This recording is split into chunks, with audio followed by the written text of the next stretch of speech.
military is, there's a person who re-enlists you, and there's a person who re-enlists your document, or writes you sign your document. Right. So, Right. you know. Exactly. You gotta know what's legal. Exactly. And then, you know, there's, you know. Yeah. I just wanted to let you know that was brought to my attention, like they had asked about it, so I just felt it'd be kind of cool to. I'm gonna get sworn in the city council twice. I'm gonna get sworn in the mayor's office during office hours. Yeah. The week of the 21st, because Councilmember Phillips will be gone, and there has to be somebody in the seat in case something happens. Yeah. But then the ceremony in the council chambers during the meeting is January 3rd. Right. So, you know, And I officially guess I it'll be a didn't know how week it before anybody gets a chance to see it, because they just have, there has to be somebody in that seat for legal purposes in the 10 days prior to there being a council meeting to do it. So she said, sent an email and said, pick this week, and then this day will be the one where your family can be there and you can get pictures.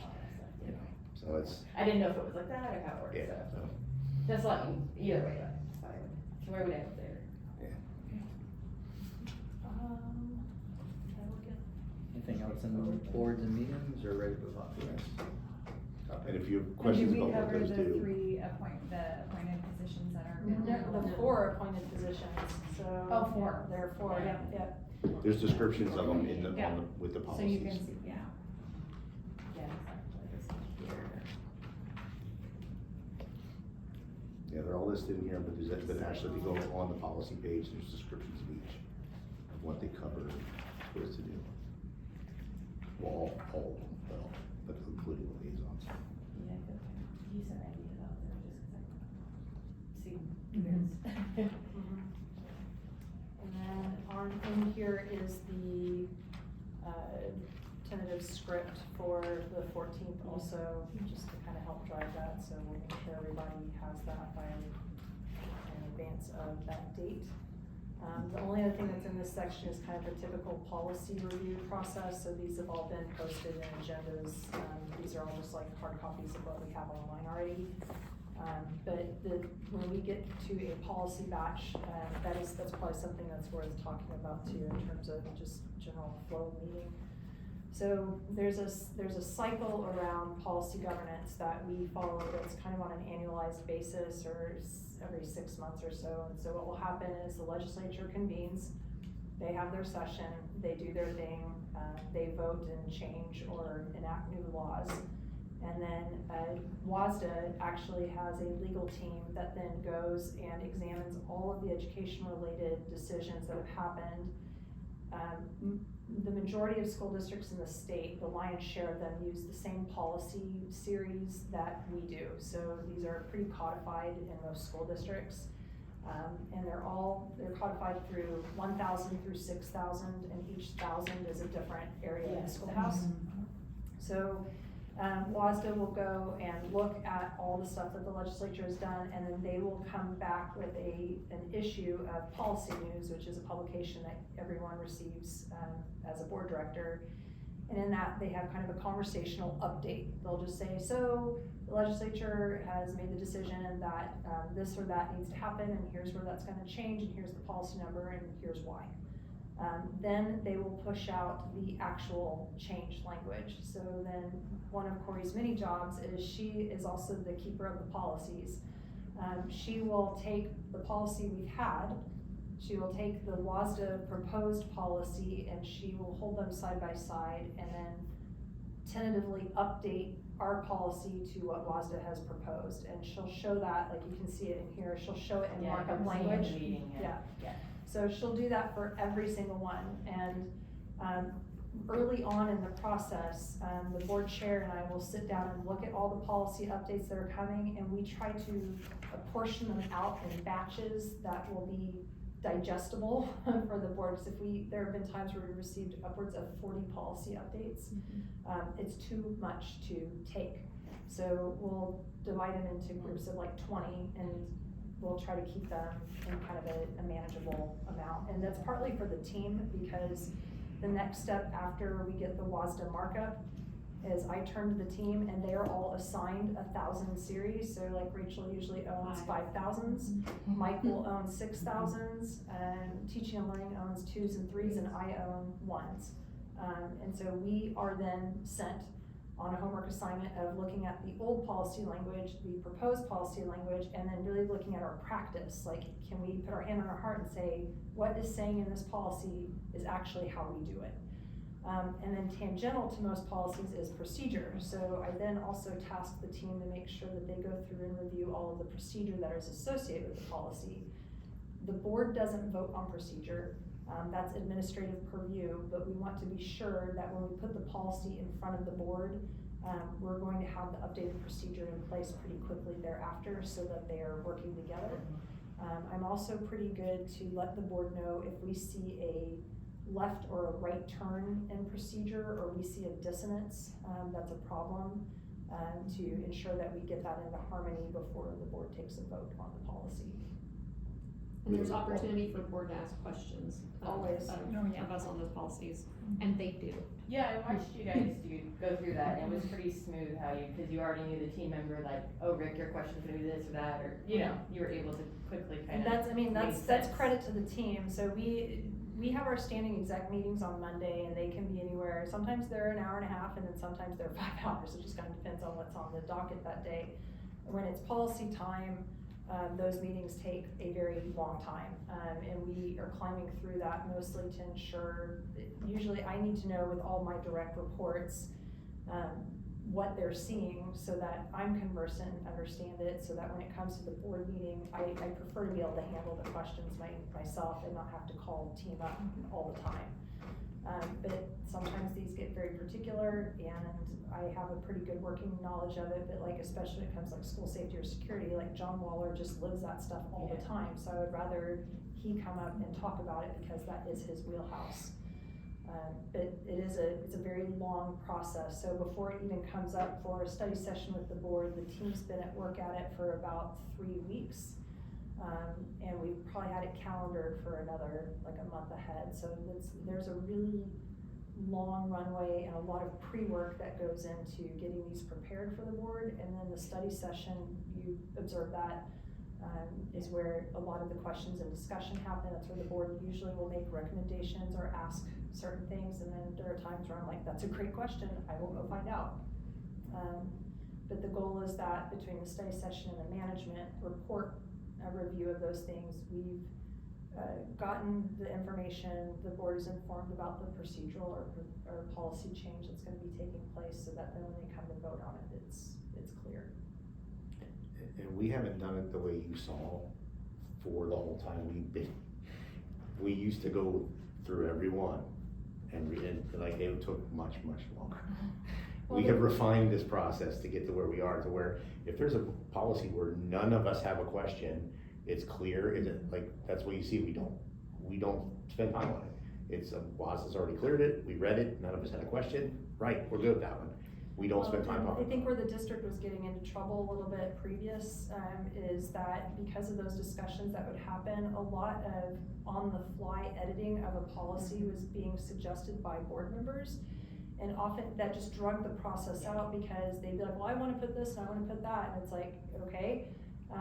But when WAS has done it, we know it's legally sound and defensible, so then when we're making changes on the fly, I have to I've gotta go to council and make sure that whatever it is the board's saying, well, we wanna change this from what the state is telling us to do, that we're not actually breaking the law inadvertently by thinking that we're gonna make it kind of customized to our situation. Yeah, I appreciate the overview of having that red line version of just like knowing what it was and what it's going to, and that's proposed, like, it's pretty clear. And some policies tie into other policies, so they've already done the work, but if we go through and do that, we might change something that now we don't realize we just conflicted it with another policy, or 2 or 3, and so, yeah, that's, I mean, the way this is a pretty significant evolution from when I came on the board of how we did this, because we spent hours on policies, and when I first got on, and just minutiae conversations about them,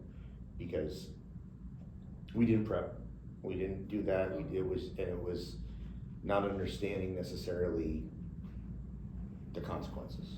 Yeah. So now where we do that, where you saw, like, this last time, I think we only really had discussion about 4. This last batch was unusual though, because I don't think there was substantive change. Yeah, it wasn't, Most of so, the updates. but 6 years ago, we would have discussed every single one of them, and that would have taken 2 For a hours. while. And I mean, those red line versions are what you're gonna send out in the packet, right? So we're Yes. gonna have, Yes. yeah, so Yes, that's the it's same all deal, where- posted, and so if there- you have a question before, you know. Yes, and when it looks like it's gonna be a really robust one, there are times where I have pushed that information to the board in advance of posting, like a week even Okay. earlier, because when we get through this, like, this is where the big lift is for you guys as directors. I mean, this is a lot of reading, and this is fine grain reading, and it is critical governance reading, so I don't ever want the board to be crunched on time to get through all the material, because it's dense and it's usually very legally entangled, and it generates a lot of questions. And so I know that for my first couple of years especially, like when a policy would get referenced, it just took a lot of time to just be like, policy 1137, like, I don't know what that one is, I have to go look it up and then read it, and then, try to understand the meat and the bones of it, and then how are we enacting that, and we're being told that that's not happening here, or that's not happening in this way, or whatever it is that we're supposed to be doing. So policy reading is tough reading.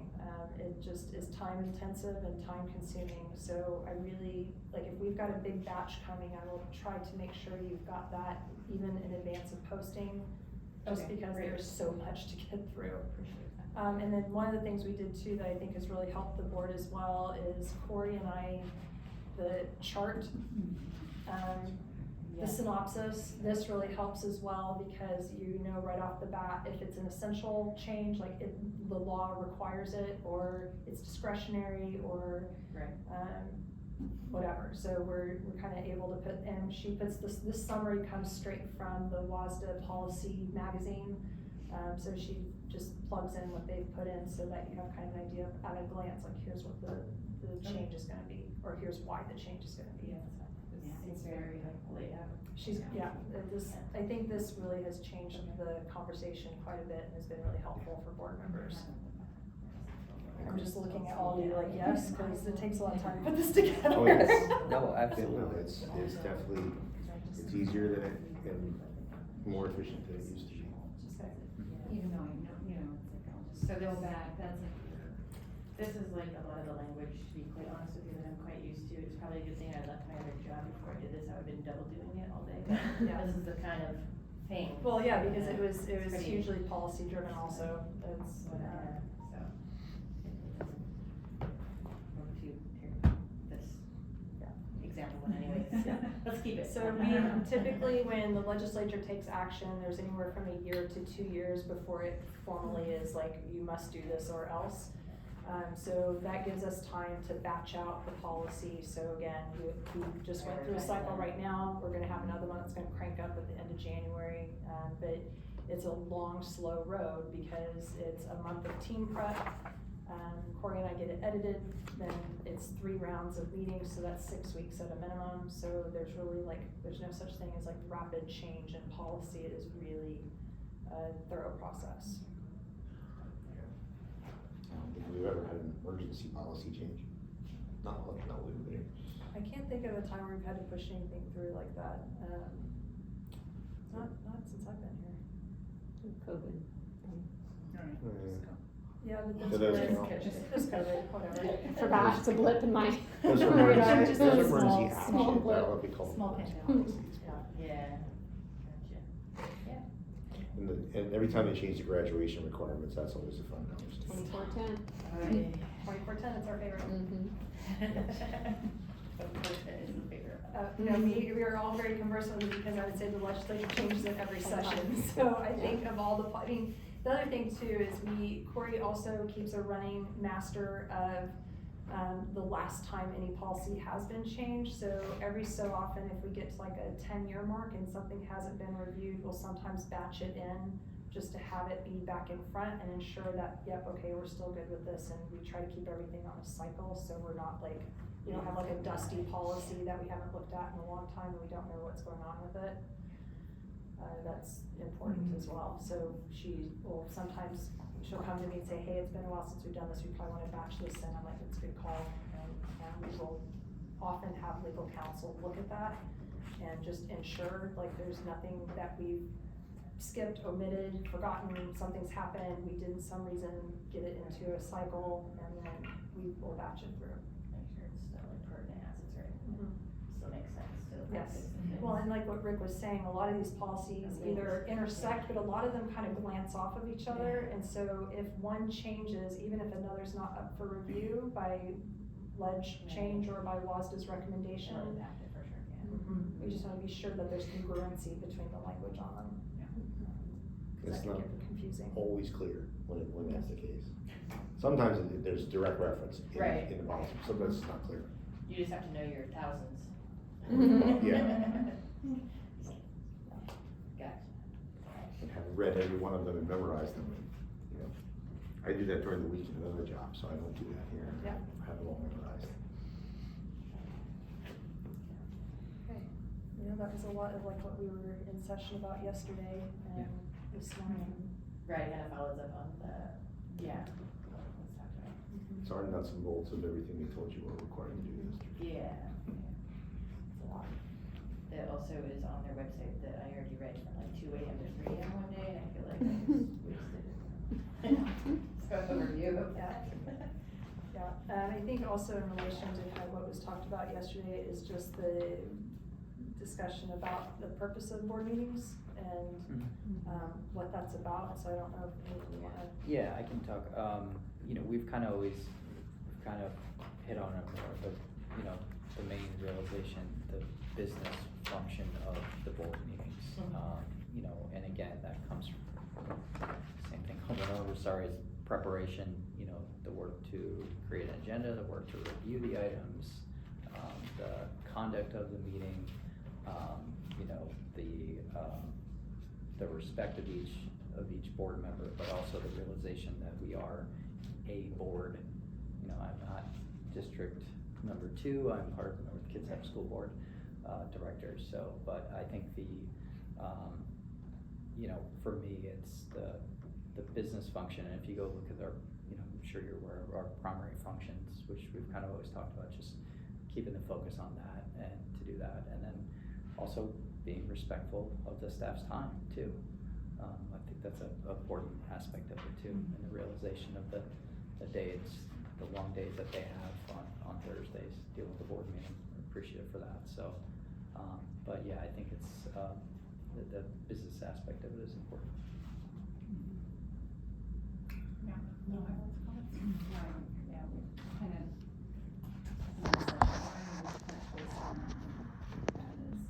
where we conduct business, so that's been really helpful, just to have, we receive all the information and you know, and we have that time to review.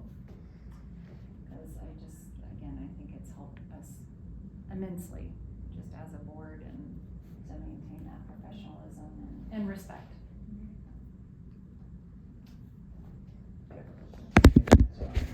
Board meetings? There was, I know, so there was stuff, I don't know what they used to do in that session, like you said they didn't do, so does anyone have any input for, I guess, what did I not get that you? Yeah, The so, record stuff. well, I think Or is it they talked about public records and retention Just and. a summary. Yeah, so on the public records front, I kind of said it yesterday, but it was hard because we're kind of at that big table, but, we're very fortunate. Corey is a state level resource. She has municipalities and school districts contacting her quite regularly, and she is, known in the state for being really good at handling and managing and following process, and she is a stickler for it, which I'm really grateful for. So she's on it. And what I would say is that in terms of our records retention schedule and the way that we're retaining records, she's really devoted herself to improving that across the system. So she's out there ensuring destruction dates are upheld and the logs are filed, and she's in contact with the AGO, and she's on it. Over the last 2 years, we've been transitioning to a digital filing system called Laserfiche.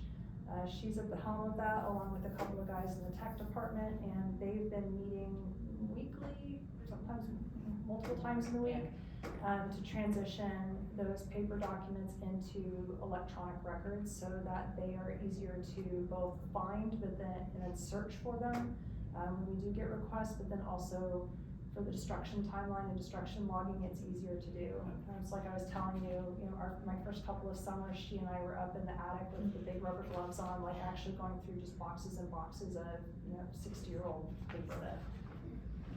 So she's really done a good job of bringing us up into ensuring we have the records that we should have and that we've destroyed the records that need to be destroyed, and has been really good. And as we transition to Google, we've changed a lot of how we're archiving email, because we used to be way out of compliance on that, and now we're following those logs as well for archiving. It's been a significant chunk of the work, actually. It's like a project that I don't think that people know about, but it has been a huge undertaking in the district. I think the only other the part that they typically have had in the OPMA training that wasn't really talked about yesterday is around communication. And I think that's something for the board to have the conversation about, in terms of they talked about, I just remember the first year when you were in that session, they talked about the serial ambush, and then you just ran with that line and used it for forever. But it's really talking about how to manage being responsive to constituents and listening, but then also responding and informing. And I think there's just a flow of information with that maybe we can have a conversation. The serial ambush is, as they used to say it is, so we're gonna be talking about something. That's potentially controversial. And so I see Susie in the aisle, and she says, I wanna talk to you about this. And you say, okay, and so it's, because we're the appeal, not only the voting body on a lot of things, we're also the appeal body of the district. So if it's an HR issue, or a disciplinary issue, or an investigative issue, once that's closed, if someone wants to appeal, it comes to us.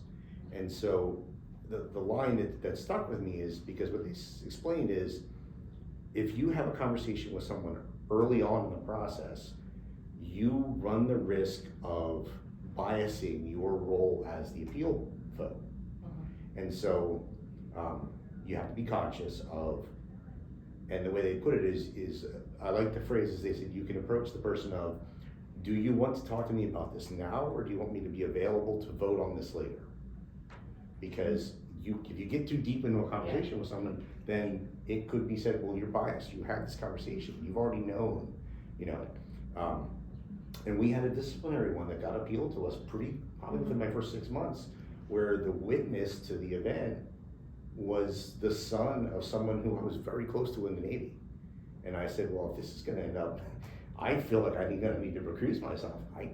If we really get down to the brass tacks on this, and we never got that far, but it's just, because we're in the community, we're members of the community, we got family, friends, I've known Rachel for 15 years, just about, because she was special ed, my son was a special ed, so you have to kind of know where eventually it's gonna go. You have to think ahead of just the immediate conversation. I think you're aging me, Rick. I've lived here for 15 years now. Okay, I've only been in the district 13, so. Okay, well, maybe 13. He was rounding. Logan's I had to do that math real quick. Logan's been in the district 15 That's years, right. so.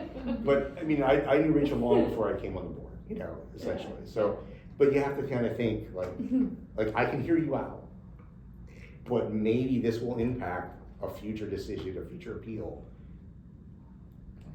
What is the value to you in this conversation with me? And that was something they talked about when I first came on, and I was like, well, that's really, I would have never thought about that. I would have never thought oh, well, of course I want to hear it out, the person. But now maybe I can't be part of it later. And, that stuff.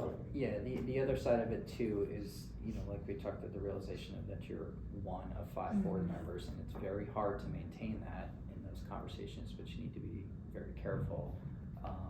Because the board says. Yeah, because you run the risk of making a commitment on behalf of the board, as one voting member. So Well, I'm gonna be non-committal, so that's good. so the best way is really, I think the best thing that we have for us that is the board email address, the distribution list, is while still listening to people, also making sure that they do bring these concerns through the distribution list, which is going to go to all board members, so that they're able to gain that same information too. and from that person, you know, not directly from one board member, you know, who Right. unfortunately could skew it, you know, some way. So I think what we do really well is that information flow. So utilizing that distribution list where it'll go into there, all board members will see it, and then, you know, the board president can work, you know, with the appropriate staff member, gain the information, and then you know, provide the feedback to that. I think that's probably I think we do a very good job at that, and it also ensures that we are responding to just about everything that's coming in. Yeah, do you guys deal with that like a good bit? I have no gauge on it, cause I've been on that email distribution. Yeah. Oh, yeah. I think No, it's we do a very, lot. and I mean, I think That starts often the- December 14th, your life will change. The public, it's not, I mean, I think it's very normal, like they see you Yeah. and they, you know, have a conversation and not fully understanding how the board works, you know, they're just like, hey, you know, and they may want answers or want you to make a decision right there, but yeah, just realizing, yeah, that is, we are a board of 5 and not one person has any power or Yeah. authority to make any Well, decisions. except what I would say is the board and I are similar in certain ways. So one of the things I have to be very, very careful about in any situation I'm in is what am I saying? I carry a positional authority with me just by the title, that if I just flippantly say, wow, that sounds great, the person's gonna take that to mean, well, I've got the superintendent's support, now the district's gonna do that. So when I am expressing interest in something or I'm having a conversation individually with someone, I'm very careful to say, you know, I'll couch it in terms of things of like, I'd love to learn more about that.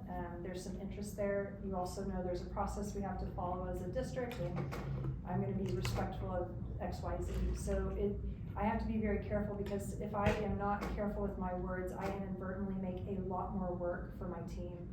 And I also will inadvertently, take away their power, especially if it's a student-related matter. When community members will come up to me and come directly to me about a classroom issue with their child, I always will express empathy, and then I ask them if they've talked with the teacher or the principal, and I direct them right back to that, because I do not want to disempower the teacher's relationship with the kid and the family, and I don't want to disempower the principal's relationship with the teacher and the child and the family. So if I go in and try to fix that for them, it might get fixed, but I have just destroyed, Undermine that whole relationship. that's all of it. Yeah. So it's very similar, I think, with the board, where if you are making yourself available to a degree and expressing interest and or agreeing and or saying, oh, okay, we'll do something about it, you've disempowered the whole system underneath, the superintendent all the way down to whoever. And so it's just being mindful of that. And so I would never want a director to feel like they can't listen to their constituents. I think that's an important part of the job. But it's also helpful once that conversation, if the conversation's happening, depending on what it is, just having some working knowledge. And I think what has been helpful, and you're welcome to, is if you have one of those conversations and want to call and kind of debrief that, it's helpful just to have an awareness, but also then there's just been some coaching. I know Breane and I had those conversations, and Mike and I, and Rick and I did initially.